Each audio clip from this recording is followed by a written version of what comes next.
Grande révélation en début de semaine de Mohamed Hassad, voilà qui fait couler beaucoup d'encre. Le ministre de l'Intérieur a déclaré que 300 djihadistes marocains ont été tués depuis 2 ans.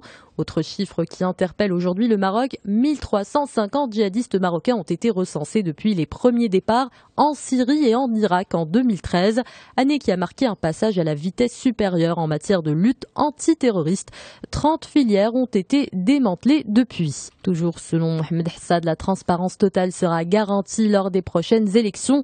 Cette promesse est accompagnée de détails sur le calendrier électoral dans les colonnes de la Nouvelle Tribune. Le 7 août pour les chambres professionnelles, le 4 septembre pour les communales et les régionales et enfin le 2 octobre pour l'élection des membres de la Chambre des conseillers. Ces élections seront marquées par plusieurs nouveautés.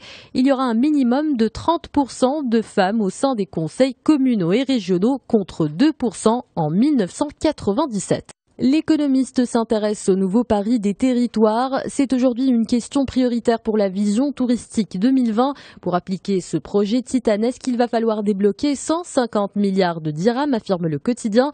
Dans les 8 pôles de compétitivité, 15 contrats programmes et 1 millier de projets sont prévus. L'objectif est bien entendu d'attirer un plus grand nombre de touristes. L'ONMT ne lésine pas sur les moyens pour atteindre son but. L'économiste fait ici référence aux dernières campagnes promotionnelles qui défendent de la destination Maroc.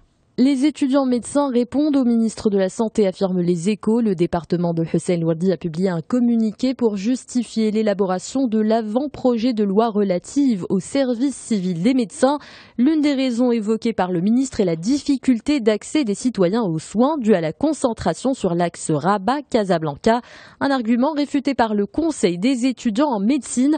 Selon eux, l'accès aux soins est compliqué à cause du manque d'établissements de santé dans les régions désenclavées. Que s'est-il passé dans la commune algérienne de Zeralda, se demande pour sa part Louatane. La question s'impose depuis que le président de la République a décidé de faire le ménage dans les rangs de l'armée plutôt que prévu.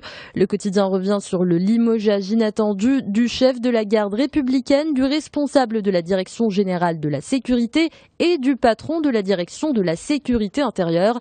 Si l'on en croit des sources citées par le journal, les licenciements sont dus à une défaillance dans le système de protection de la résidence présidentielle de Zeralda. Des individus auraient franchi le périmètre de sécurité et réussi à escalader le mur d'enceinte. Le chemin de la réconciliation entre Paris et Téhéran risque d'être long, c'est ce que prévoit Le Monde. Le chef de la diplomatie française a veillé à ce que sa première visite en Iran soit purement politique. Il n'ira pas parler affaires. Aucun chef d'entreprise ne sera donc à ses côtés. 2 semaines après la signature de l'accord entre l'Iran et les P5+1, Fabius doit faire oublier la fermeté française sur un dossier nucléaire qu'il a fini par incarner. De son côté, le Figaro a plusieurs interrogations sur la condamnation à mort du fils Kadhafi, un verdict du tribunal de Tripoli. Il est en revanche contesté par l'ONU et la CPI qui demandent également à le juger. Cela s'avère compliqué puisque le fils de l'ancien guide libyen est toujours entre les mains de miliciens rebelles qui comptent le garder sous leur contrôle.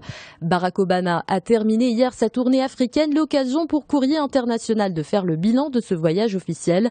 Pour le journal, le président américain aura effectué dans la Corne de l'Afrique une visite marquée par le dossier sécuritaire. La lutte contre le terrorisme a été le grand sujet au regret de plusieurs ONG qui dénoncent les nombreuses atteintes aux droits de l'homme, notamment en Éthiopie.